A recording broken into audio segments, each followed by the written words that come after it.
Today we have a special guest, Carolyn MacKenzie.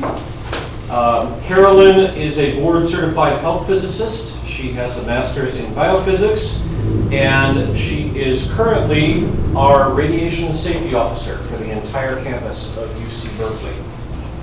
She has previously worked in Lawrence Livermore National Laboratory in radiation protection and in international radioactive source security.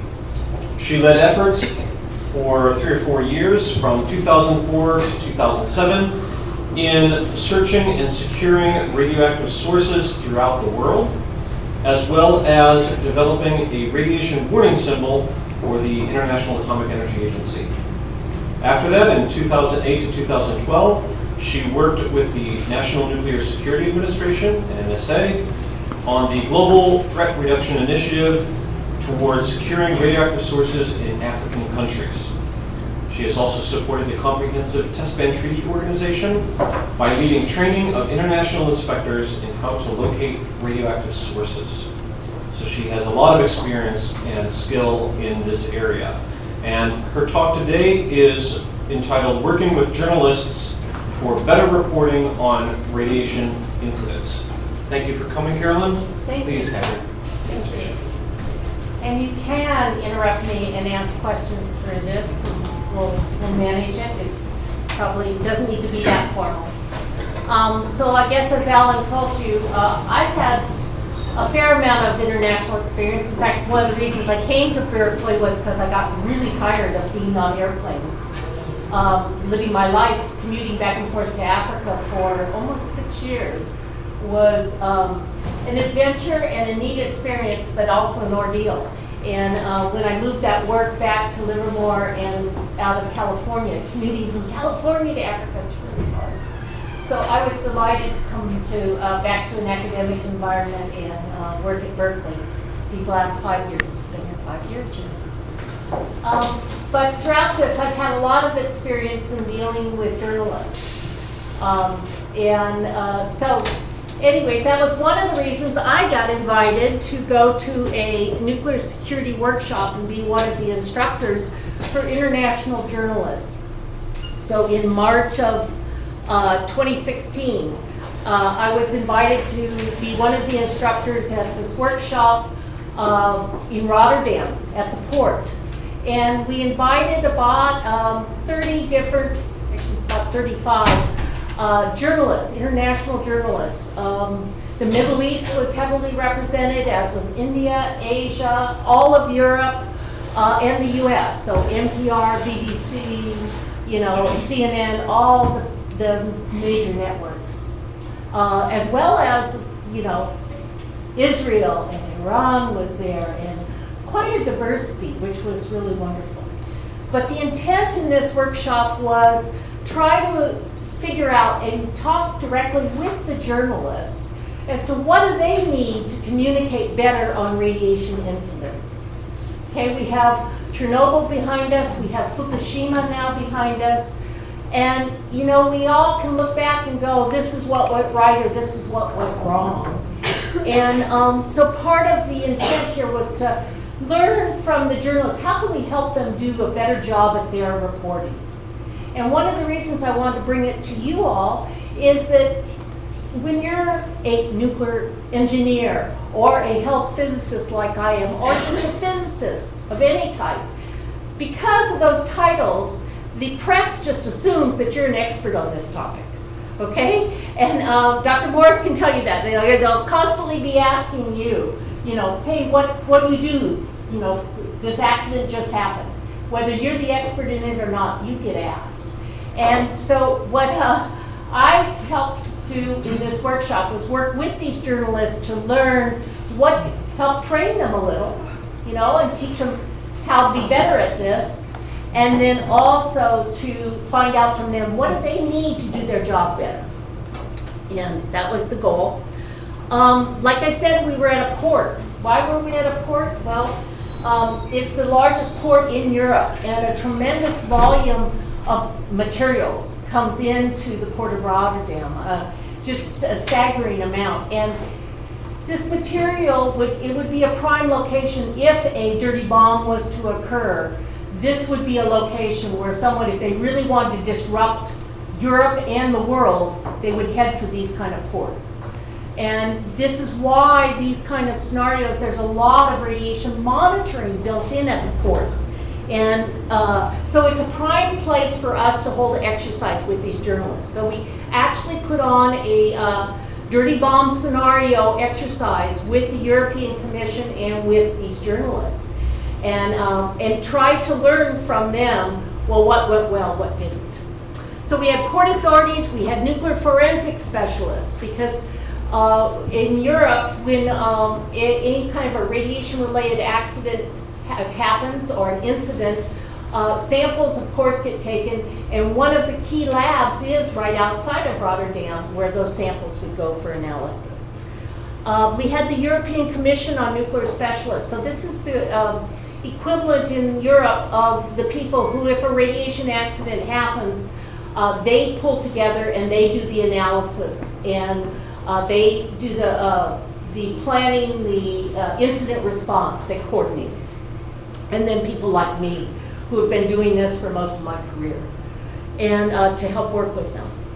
And we did do this tabletop and exercise. Well, I threw in some pictures because I thought you might like to see this. If you haven't been to Rotterdam, there's just bizarre buildings there that are really fun to look at. I mean, very different designs, but it's this huge port.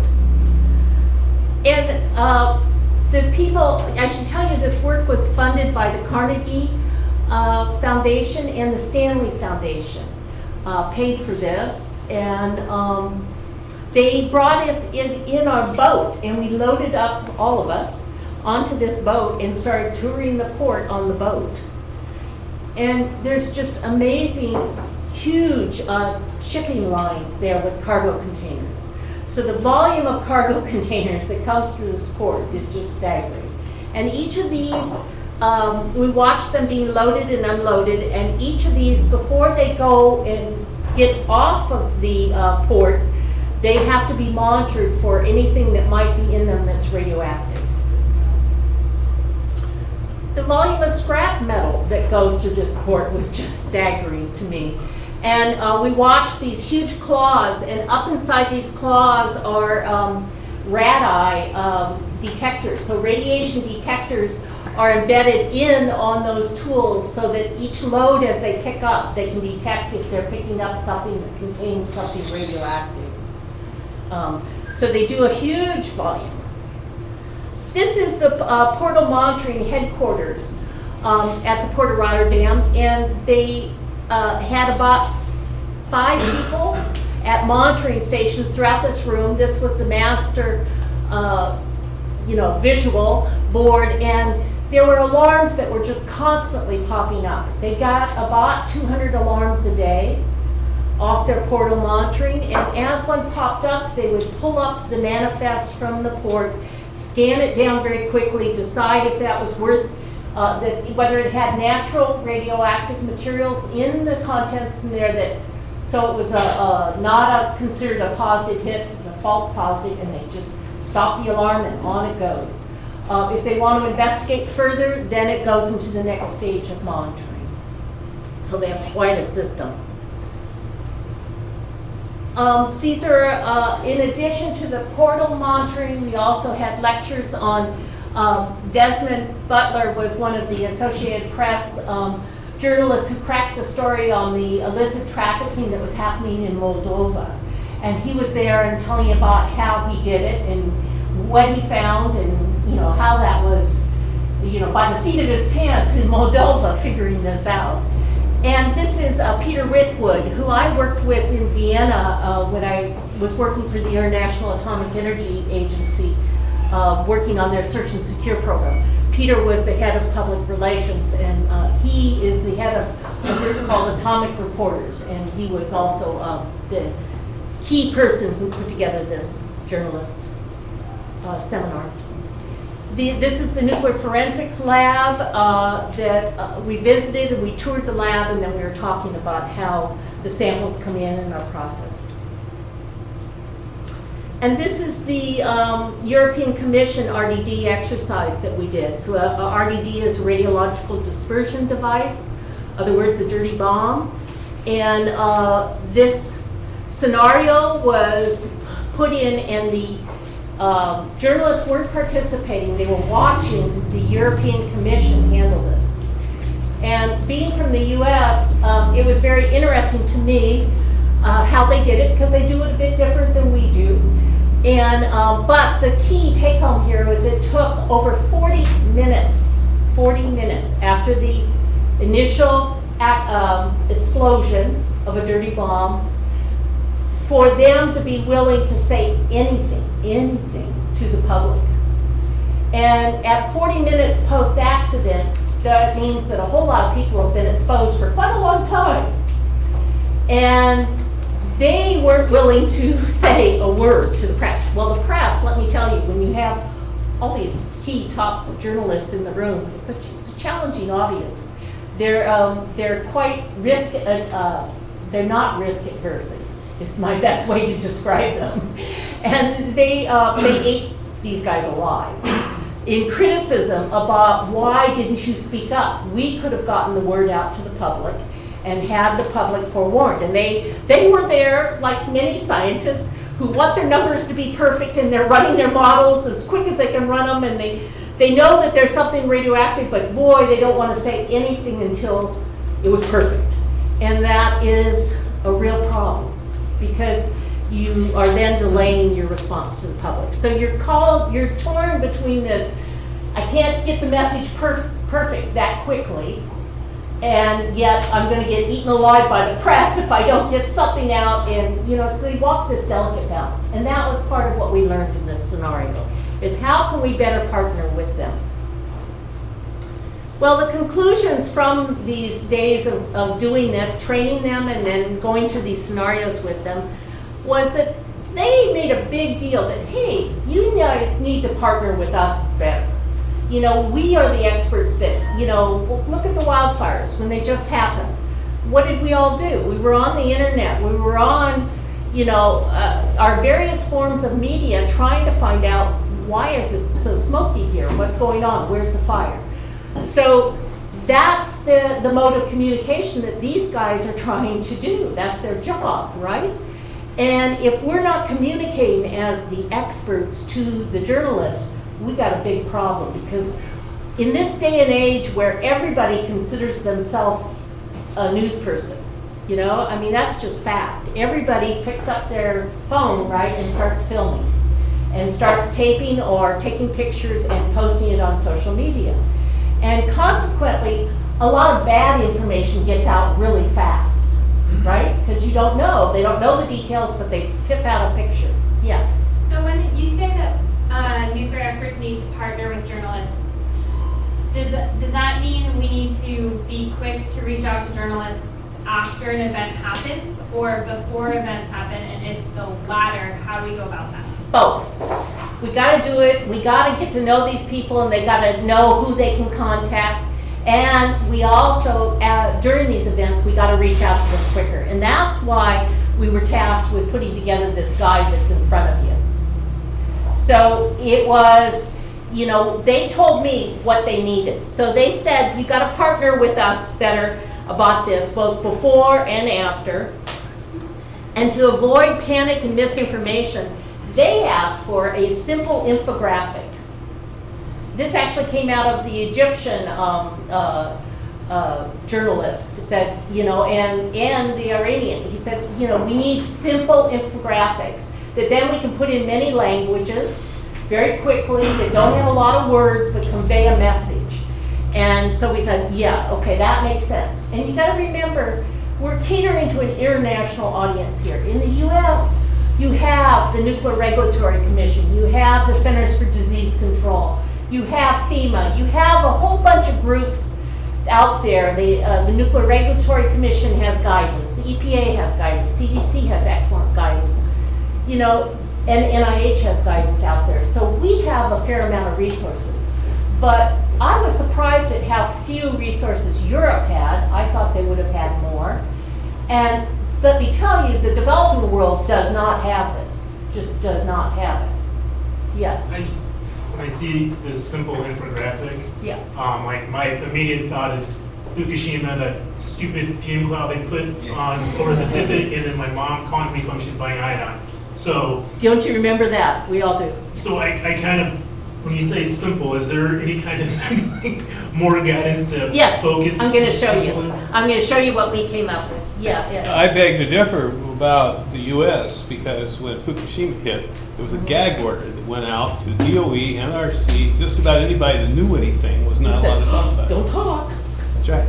See, and that's the problem. And in fact, I was at my own Health Physics Society conference just a couple years ago, and someone said, "Don't talk to the press," and I thought, oh, this is our problem. Okay, so what happens is that everybody else gets up on their cell phone and communicates with them through social media, and we, the experts who actually know what we're talking about, we're not communicating quick enough. So this is the dilemma. So the journalists concluded they wanted a really simple infographic that they could then put in many languages, and they wanted simple guidance that would convey basic safety measures anyone can use to protect themselves. And I was asked to lead that effort and to work with them. Now, if you've ever worked a lot with journalists, they're an intimidating group. They can be. They don't let go of things, and they're sort of in your face and asking questions, and they're pretty picky about stuff. And so it was a challenge to work with these people. But, I think we ended up with a pretty good product. When you have that many people that you're also putting it out to experts, like my colleagues at the International Atomic Energy Agency, the European Commission, and then both CDC, NIH. The City of New York was real interested in our work on this. So we spread it out to as many people as we could once we got it into draft. But we developed an infographic with the 3 steps, and that's one of the key things that I learned. It's got to be 3, okay? When I first did this, it was 5. And then I learned actually from the EPA fellow, he said, nobody remembers any more than 3. You got to get it down to 3, okay? Okay. So when you're in emergency mode, you don't remember a lot. And when you're in survival mode, you are panicking a little here. You got to get this really simple. So I had to get the message down to 3 things, and that was a challenge. They wanted basic safety information that they could just have on this website or have in the booklet, blah, blah, blah, that they could go up to and pull down, and they knew it was peer-reviewed, they knew it was right. Basic definitions they needed. And then they wanted to know just basic, like, hey, if I'm a journalist and I'm covering, the Middle East and I'm nervous about this stuff, what should I carry with me? And so we came up with a little recipe, so to speak, of what you should put in your day pack. So that was the task that I was given. And this is the infographic that we came up with. And it's a very simple design with 3 little steps, and I'm going to go through it for you. But this is our message to tell the public in the case of a radiation incident. Well, what do I mean by radiation incident? I mean it could be a dirty bomb, could be a nuclear reactor accident, could be a nuclear bomb, could be an IND, an improvised nuclear bomb. Okay? So these are serious accidents. They're not your trivial little accidents. And what do you do? And heaven forbid, we hope we never use this stuff, but what we have to do is be prepared and have this in the wings, so if we ever needed this, we would be prepared. So the message is get inside, get clean, and get informed. And I'll go into that. So get inside. This is really basic. What we've learned is your best defense in all of these scenarios is to get inside, to shelter in place. So the first message is get inside. If you can cover your mouth and nose from radioactive dust, do so, but get inside the building and close the windows, turn off the ventilation if you can. So that's just the basic, really important message that we're conveying. The second is get clean. Well, what do we mean by that? If you have dust on you from just being in this kind of environment where something went off and you came in and you can see it, take off your exterior clothing. that has touched the dust. Put it in a plastic bag and put it away. Don't wash it, don't use it again, just get it out and put on fresh clothes. If you can take a shower and wash your hair and skin, do so. So the goal is to get the dust off of you. So get clean is the second message. And the third message, as you're sitting there inside, sheltered in place, in your skivvies, right? You know, what do you do now? Well, you get informed. If you can, you know, you're obviously wanting to know what happened, how bad is this, when can I get the heck out of this building, right? And so you either try and get to your reliable sites that are still up and going, or you wait, but you don't go outside. Now, having worked with journalists, again, what I've learned is these guys are not risk observant. So they just would barge on out and go, oh, is this a problem? You know, should I not be out here? Yeah, you shouldn't be out here. Come on back. So this is why I added this last. If you must leave the building prior to receiving instructions from emergency personnel, protect yourself by covering your skin, your mouth, your nose. At least put something over so you're not breathing the dust, and move quickly upwind of the event. Again, this is geared for an international audience, and it's being super practical. It's not trying to say, geez, I don't, you know, the fact is some people are going to run outside the building, and if they're going to do that, then at least get them to do that. Well, like I say, this is geared for a dirty bomb scenario, a nuclear reactor scenario, a nuclear bomb, or an improvised device. But the actions are actually a little different for the three. The 3 steps, the get inside, get clean, get informed, that works for a dirty bomb. It works for a nuclear reactor accident. What it doesn't really work for is a nuclear weapon. And by that, in that you need to stay in there at least 24 hours if you're talking about an IND or a nuclear bomb or a nuclear weapon.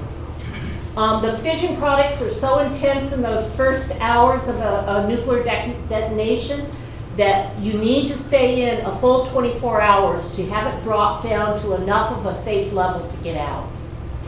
So we make our guidance pretty clear, and this is actually out of our own Homeland Security has this on the Shelter in Place campaign, is that to be aware if it is a nuclear weapon that 24 hours is the minimum you need to stay in that shelter.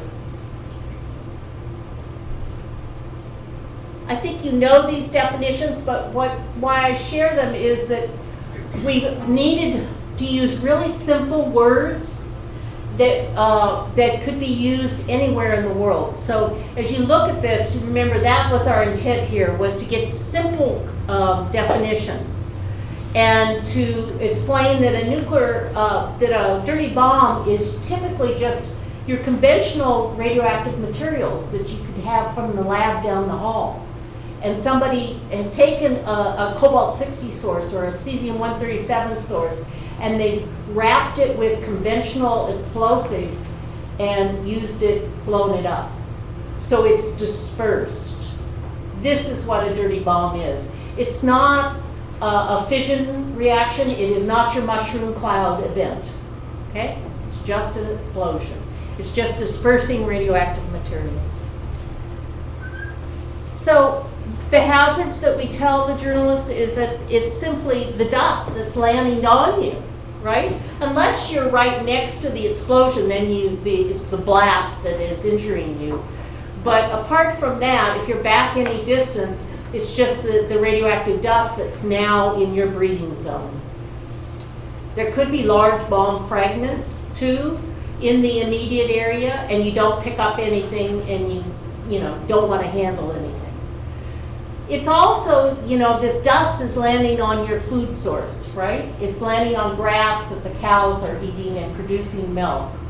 It's landing on crops. And this is why it's so important that when these kind of events happen, that the food chain gets shut down immediately. And that people not consume food that's been exposed. So the characteristics, again, what we teach people is that this is your everyday material. You can get in a hospital, in a university, in industrial settings. that is wrapped with explosives. It's the dust that's the issue. The casualties would actually be pretty small. It's the initial explosion, if you were close to it, that would maybe cause the casualty. You wouldn't see the mushroom cloud. I have to always emphasize that with the journalists because they don't necessarily understand that. But the area is majorly contaminated, could be majorly contaminated and disrupted. So this is an economic weapon, right? You could shut down a bridge, you could shut down a city by having low-level contamination spread on a wide area. And this is why this is such a thing to worry about, because it could literally shut down a whole area. So it's difficult to clean up and costly. Well, a nuclear reactor incident, such as a core meltdown on a reactor, such as like Fukushima happened kinds of things. Well, what is the hazard here? Yes, there's a direct radiation hazard, but that's usually just right in the vicinity of the reactors, right? So the bigger issue is the loss of material out into the air, and that again goes out to contaminate crops and food and people. Internal exposure from breathing that air that has this is the main, or eating the food or absorbing it through your skin. Relatively high radiation fields, but just in the immediate area, not a distance from the reactor. And again, cleanup is difficult and costly. Well, what do you tell them? Use the infographic. It works. You know, you get them inside. You cover their mouth and nose to avoid inhaling the dust. You know, even the bandana is better than nothing. Move inside, shut down the ventilation, even if you're in a car. I mean, they'd ask me things like, well, what if I'm in a car? Well, like, being in the car is better than being outside, right? Roll up the windows, close down the air conditioning. So if all you have to be inside is a car, that's better than nothing. If nothing's available, get a distance from the explosion area. Once inside a structure or out of the area, remove your clothing. You know, take off the potentially contaminated clothing, store it in the bag, don't put it in the washer, just, it's gone. Wait for your emergency responders to give you information, and don't eat or drink the food. You're going to prevent internal exposure that way, and that's probably one of the most critical. External exposure is less of a factor in most cases. Time distance shielding is the, key messages here. By limiting your time close to the sources, maximizing your distance, putting thick walls, the building that you're inside. So if it really was that intense, you'd want to go to the center of the building and get the furthest in away from the outside. And of course, don't handle fragments. Well, so the questions that they would badger me with was, well, when can we leave? Come on, I'm not going to stay in here that long. This is the problem, it's human nature. Wait, I'm bored, I want to go out. I got to see how things are. So like I say, they need to stay in until emergency personnel come in and tell them it's safe to leave. Or if it's any possibility, it could be a nuclear weapon detonation, at minimum 24 hours. If you're outside the incident area and upwind, well, you might be okay. You don't know. You're guessing, but upwind's better than not. So if that's your option, head upwind. People get down to basic survival, and that is, what do I do with my kids and my pets, right? And if your children are at school, what we tell people is the schools will bring them inside. Don't go to the schools and get them. Leave the kids inside the schools. You're exposing yourself in going out at that point. So again, the schools will shelter down children. So it's best to leave them until they're all clear, and then you can come get your children. If your pets are outside, bring them inside. Same thing as you. Wash them off if you can. It's the same basic things that people want to know. Will you get sick? Well, the fact of the matter is, is that you won't find symptoms unless you were immediately in whether it's the reactor accident. Chernobyl's the classic example, right? The firefighters experienced radiation sickness shortly after their exposures because they had tremendous exposures very close. But that happened in days. For most people, the exposures, you will find no symptoms at all. With time, you may have an increased rate potential of cancer. Okay? Yes.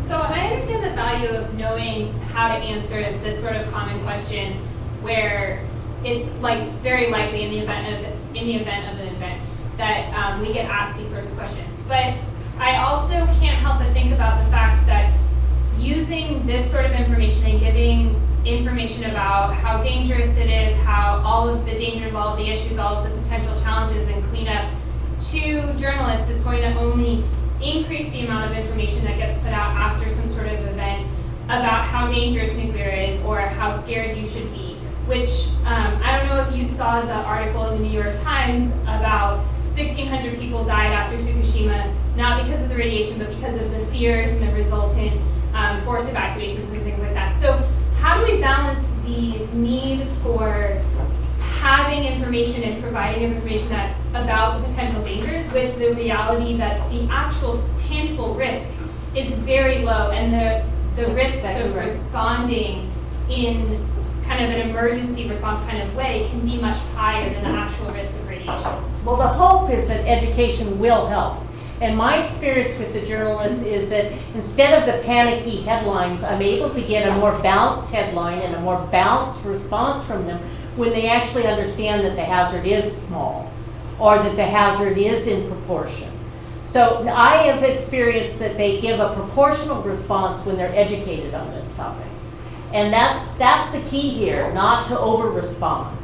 And that's what I believe the tendency is, to over-respond. And in fact, Fukushima is a classic example where you're exactly right. There were more deaths from evacuating. And last I heard, I think it was about 50 deaths were contributed to the fact that they evacuated an area. And if they had sheltered in place, that would have been a safer response rather than evacuating. Right. So this is part of this education campaign. Right, but in terms of relative risk, thus far I haven't seen anything in this presentation or the information that you've been presenting to journalists about relative risk. Just wait then, I will. Okay?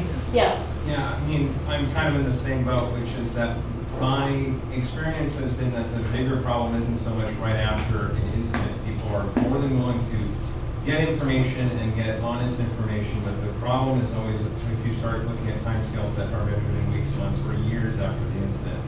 That same picture that was referenced sort of earlier of sort of tidal currents with the jet heat map. Yeah. That came about once again on social media last year because it was the 5th year anniversary of the disaster. And those are far trickier questions to get at, because this is more something's happened, what can you do to help yourself, while the very real fear factor is not completely commensurate with the actual risk associated with this. Like, all this is basically, you've got iodine or cesium or something else in the air, how do you limit your contamination, as opposed to what is really the sort of risk? Let me go on. We do go into the risk, and we do teach them a bit about the basics. And that's our hope, is that this will get back into proportion. We try to teach them that, no, you're not going to be physically ill. You're not going to have physical symptoms that are going to immediately show. That's just not the case. The exposures are too small in most cases. The biggest risk is to the unborn, though. And they are the most sensitive population. And people need to realize that is the critical population here. And the potassium iodide tablets, those block for iodine, right? But iodine is a factor in a nuclear reactor accident. It is not a factor in a typical scenario of a dirty bomb. It's not used with radioactive iodine. So iodine's useless in a dirty bomb type scenario. And the food is the main issue, is that your food source may be controlled for quite a period of time. they always want to know, how are they going to know they're contaminated? And they won't know, because you can't see or feel or none of your smell, none of your natural senses are going to work with radioactive contamination. You have to have a meter. And they all go, oh, I want a meter. And I try my damnedest to talk them all out of that, but that's not the solution here, because they have to be calibrated and they have to work right. You got to know how to work them. So them carrying around meters is not the answer. So they do have to find people that can determine if they're contaminated or not. You know, emergency responders, we try to tell them that emergency responders are going to set up zones. So they're going to set up a hot zone, an exclusion area, and keep them out. They're going to have a warm zone, a contamination area where it still could be mildly contaminated, and then they're going to have a support zone that is a cold area. And that's where they can go. But they can't go into the exclusion area. You know, this is the basics. So we put together these very simple terms, not that I'm going to go through all this, but what I'm trying to say is we give this to them so that they can reference what is background radiation, what are the simple definitions for ionizing and non-ionizing radiation. The units are always the most confusing topic to the public. And you remember well with Fukushima, it was a disaster on units. They had the metric units and the conventional units just all intertwined, and it was a mess. And you know, we had data flying, is what I fully remember. So what we've tried to do in this is only use the term millisieverts for dose. Not sieverts, but millisieverts. So everything throughout the document is quoted in millisieverts, the international unit. For unit of activity, we use becquerels. We do give the definition of Curie, but we pretty much stick to becquerels. So they will still hear the term Curie, but we try to stay with just these international terms and keep consistent. We reference background radiation as 0.0002 millisievert per hour. Again, to just put it down on paper. Yes, it fluctuates depending on where you are, but this is the ballpark value for what they should find. We talk about contamination meters will read in counts per minute, not in millisieverts. Always, dose rate meters will read in millisieverts. And so you got about 100 counts per minute is approximately background. Now this is hard to get my colleagues to agree to this kind of stuff, because they're all down there like many scientists going, but, there's this variation and there's this there, and you know, we gotta just be able to say in general, this is what it is, and move on. The average dose per year, we tell them, is about 2 to 3 millisieverts a year for background radiation, depending on where you live. And we quote these values for chest x-rays, CT scans, and long airline flights. Again, everything in millisieverts. We talk about the difference between contamination and radiation fields so that they relate that when you're in a field, it's like being in an x-ray. You don't walk out from the x-ray contaminated, but with contamination, it's a loose and dispersible material that's on you. This was challenging to get agreement on. It seems so simple, but people wanted not these technical terms. They wanted to know, what do you call a little, and what's a medium, and what's a lot? So we got down to very simple terminology, that if your contamination meter is less than twice background, that's not statistically significant, it's nothing. If it's 1,000 counts per minute, it's low. If it's 10,000 counts per minute, it's medium. Now, of course it depends on what's the radionuclide and what are all the specifics. But if we have to, we got to get to some simple general guidance to tell them, ballpark, what is this like? And certainly over 100,000 is high. And, you know, they can understand this. Oh, that was a medium exposure. You know, they didn't want all the detail that we tend to flood them with. And it overwhelms the articles and you don't get good reporting. Yeah. Sure, but I mean, low, medium, high, what's that really? Yeah. I know, it sounds uncomfortable doing it, honestly. But when you're talking about contamination, you can say, all right, you have low-level contamination on you. and go take a shower and wash it off. It is not of a high level at all. You know, you can use these simple terms. You got to remember that you're dealing with the public, and are you think you're going to be helpful by saying, oh, you have exactly 1,020 DPM on you? You know, it's not going to help. Right, but what I'm getting at is, if you're a member of the public, let's say, and you're in a location, you're in a sort of shelter order, and you look outside and your counter gives, let's say, 5,000 counts per minute, does that mean you go through there? If you can get to rescue or something else like that, or is it 100,000 is kind of that cutoff? Well, so this is just for a contamination monitor, is what they were saying. So that what we're referencing here is what is significant contamination on you. So that's all the guidance that we're trying to give here is relative ballpark. And again, they asked for this. They wanted that simple, they even wanted yellow, green, red kind of symbols. That simple. The risks, we do talk about what is your typical normal background and what is the lethal dose to 50% of the population exposed within 30 days, which is 3,000 to 5,000 millisieverts. So they see that it's a lot of radiation. It isn't a little bit of radiation. This is the risk numbers that we do quote. So, and again, we're only referencing international standards. Again, this was not a US effort. This was an international effort. And so we're quoting from the International Commission on Radiation Protection, our ICRP 90, for the risk to the unborn at doses greater than 100 to 200 millisievert. You may see an increase in birth defects and rates of cancer in the offspring. Risk of cancer at 5% greater increase in the rate of cancer in society for 1,000 millisievert exposure. So these are numbers that are internationally referenced in reliable documents that the press can use. And heritable effects are very small and rare, and less than 0.5% increase in heritable effects at doses of 1,000 millisieverts. So again, what I'm trying to show is that we do give the risk factors, but everything gets referenced to millisieverts and in as simple a way as we can.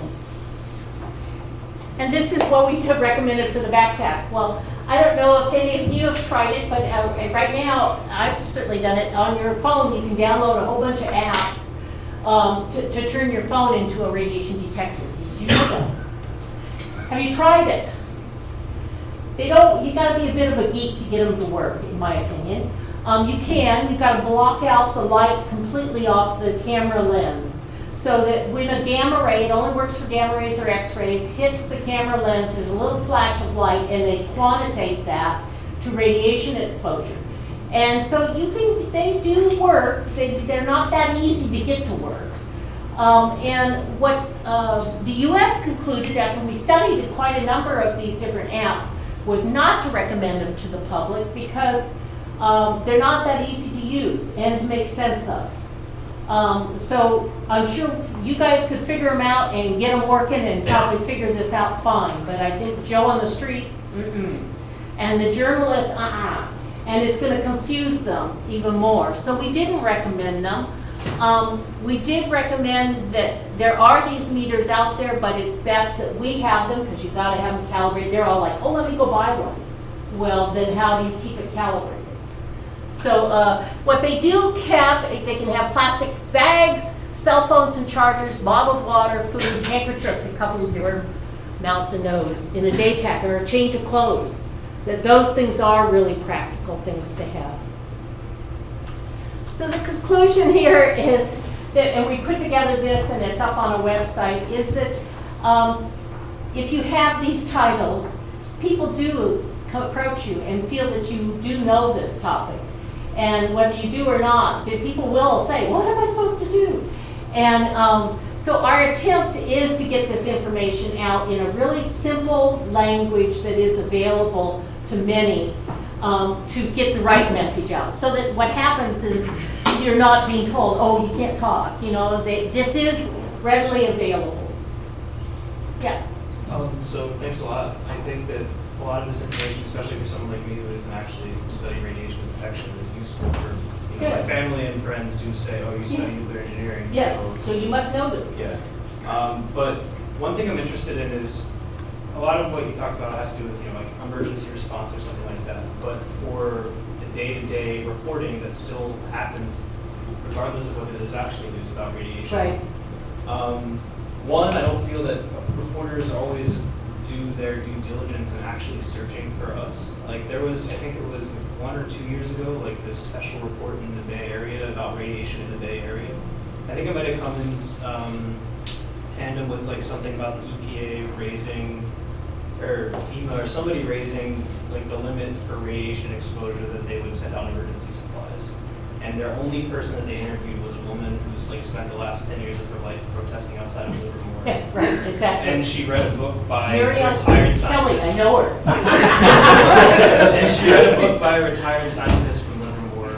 And so Yep. that was like enough Yep. of a PhD person's Yeah. perspective. Yeah, But like there's a nuclear engineering department in Berkeley, so I don't feel like the reporters didn't Yeah. know where to go for information. well, that's why it was fun to come here, because I feel like they do come to you.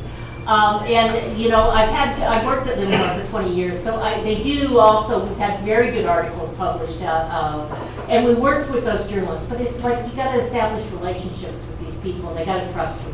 It's hard. Well, the other thing is that when we talked about, we have, frankly, there's still speculative rates of cancer, like chances of cancer increase, and we can get very specific on what those are, which lead to articles about now we know there will be this many people because they just Yeah, take yeah. a percentage and multiply it by the population. Yeah. But we're not really specific about what people, I think that might be one of the reasons that people like Justin have questions still about specificity, because why do people need to know, when they're given that specific data, it sounds like it's figured out already. Like that we have it all pinned down exactly. Yeah, like this many kids will get cancer now. Yeah. We figured it out. It's hard, isn't it? There's a lot of variables. I have two suggestions. One quick one is your chart with low, medium, high, and Yeah. counts per minute. Yeah. You have less than 2 times background, but no counts per minute. You should add what background Oh, counts per okay, minute. that's good as a suggestion. The second one's a bigger There's another- suggestion. It has to do with the public hostility to nuclear energy. Yeah. We all know that the public's fear of radiation is far greater than the actual risk. That's I right. think journalists are primarily responsible for that. And I'll give you 2 examples for that. One is Fukushima. I asked people, well, how many people died at Fukushima? Right, They don't know. yeah, They know that thousands died from the tsunami, right. and they know that Fukushima radiation was a horrible, horrible accident. But But nobody- nobody died from it, and I don't think anybody even got sick from the radiation. That's right. That's So that's completely out of proportion. right. It is. Another one is the headlines in a San Diego newspaper. Headlines: Fukushima radiation detected in seaweed Yes. off the coast of San Diego. Yeah, There was no mention about the fact that the radiation levels from this Fukushima is many, many, many orders of magnitude lower than any health hazard. So journalists, they like to publicize sensational, scary stuff, and they don't like to report when there's no Well, risk. what I found is that I will offer to them that I will, they don't always take me up on it, but I'll say, I'm willing to proofread your draft to make sure it's technically accurate. I can't edit their, opinions about things, but and they usually will say, yeah, I want to make sure it's technically right. Well, And they usually will take me up. I think the Health Physics Society and the Nuclear Society should set up task forces. So when headlines appear like that, there's a response Yeah. in the newspaper. Yeah. Is there any possibility of that? The American Nuclear Society has a group like that that's trained specifically to interact with journalists and with the